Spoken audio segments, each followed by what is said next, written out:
હા તો તમારે એવો વિશ્વાસ રાખવાનો કે માં ભલે નહીં માનતો પણ જે નહીં માનતું ને એની આગળ માતાના ગુણગાન ગાવા.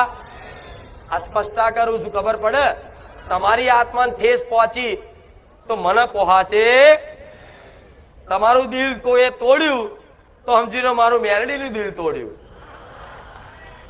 તમારી આત્માને ઠેસ પહોંચી, તમારા સ્વાભિમાન ઉપર આગરી થઈ એટલે સમજી લો મારા સ્વાભિમાન ઉપર આગરી થઈ. તમારો કોઈક દુશ્મન બન્યો તો સમજી લો મારો મેલડીનો બન્યો. તમારો કોઈ મિત્ર બન્યો તો સમજી લો મારો મેલડીનો બન્યો.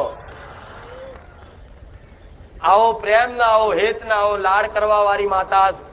હજુ મારો અનુભવ પૂરતો થયો એટલે વાતો સારી લાગે છે, ખાલી વાતો અમલ કરી જોજો.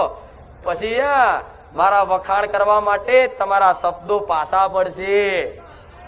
નહીં કરી શકો મારા વખાણ, નહીં બોલી શકો. તમારે બોલવું હશે ને તો એમ કે માં નહીં બોલાતું, પણ એનું વર્ણન થાય તો તમારી માતા અને મારા જેવી માતાના આવો પ્રેમ જતાવો છે તમને. ખરેખરમાં માતાનો પ્રેમ શું છે, સુખ કોના કહેવાય, અનુભૂતિ કરાવી છે, પણ તમે સુખ કયા સુખ પાછળ દોડો છો એ ખબર નહીં. કયા સુખ પાછળ દોડો છો જે કાયમ નહીં રહેવાનું એની પાછળ દોડો છો.